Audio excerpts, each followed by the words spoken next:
Hello everyone and welcome back. Don't worry about me, I filmed this video right after the last one, so I'm not just wearing the same clothes for an entire week. This is as soon as I finished the previous video on the channel.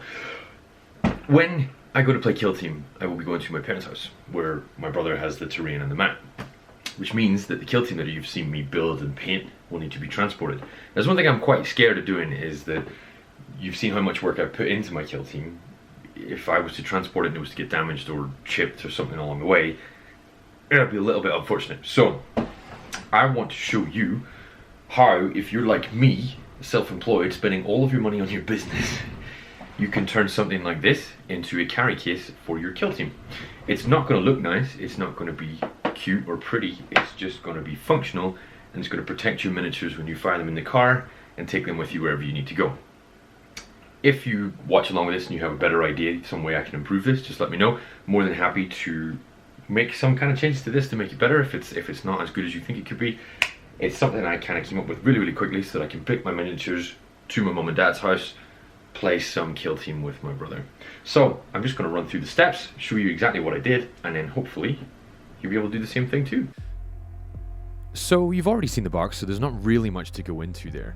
It was originally a gift set of toiletries and like male grooming supplies and stuff that a client of mine in the gym gave to me, and the main reason I chose it for this was because of the mild humor, I guess, in the fact that it says apothecary on the lid. Originally, fun fact, it was all silver, but I spray painted some white from underneath and some black from underneath and white from the top to sort of bring out, using these undercoats to bring out the name on the lid and make it more three-dimensional. Inside, there was nothing but the remnants of some spray painting work back from Christmas when I did some Tyranids. So that left plenty of room to use some of my fiance's cardstock to build my inner structure for the box. My fiance runs a design shop on Etsy and has a channel of her own as well, so I'll link them in the description just in case you're interested. I marked the card at various points along the pages, then I guillotined 2 long pieces and 3 short ones, giving myself a series of cross pieces that would eventually give me 12 inserts. I cut halfway through each quarter line of the long pieces and each third line of the short ones so that I can link them up together and form a sort of lattice together. Next up, I ran into the kitchen and mixed some kitchen roll for padding. Remember, this is a project that's been done on a budget of absolutely nothing at all, so we're not looking for things that we're not looking for things we need to buy or anything like that. It's all stuff that's just sitting around the house. It's not glamorous, but it does get the job done.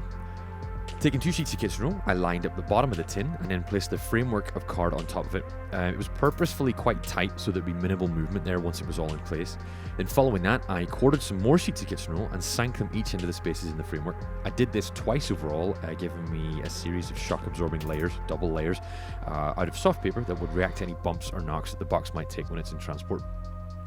Then taking 2 more sheets of kitchen roll, I lined the box at the top, just grabbed the first roll of tape at hand and padded out the lid. Again, no glamour, but lots of functionality.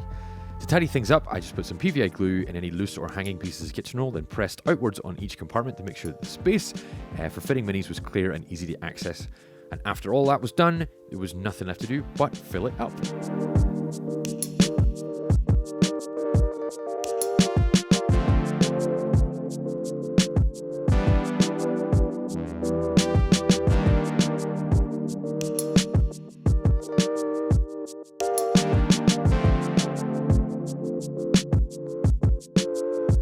So it's okay, right? It works. It's really nice. Actually, you can hear, so if I have them all in here, they're well protected. There's very little movement in there. It's nice and soft. Those little cups kind of provide a shock absorber effect. It's nice. It works. Again, if you have any better ideas, any kind of suggestions that I can use to make it better, give me a shout, give me a comment, and I will work on it. But in the meantime, hopefully this has been a helpful thing that you can do for yourself if you're like me and try not to spend too much money on stuff. Kitchen roll, old tin, gift box, go for it. Let me know how it goes. See you next time.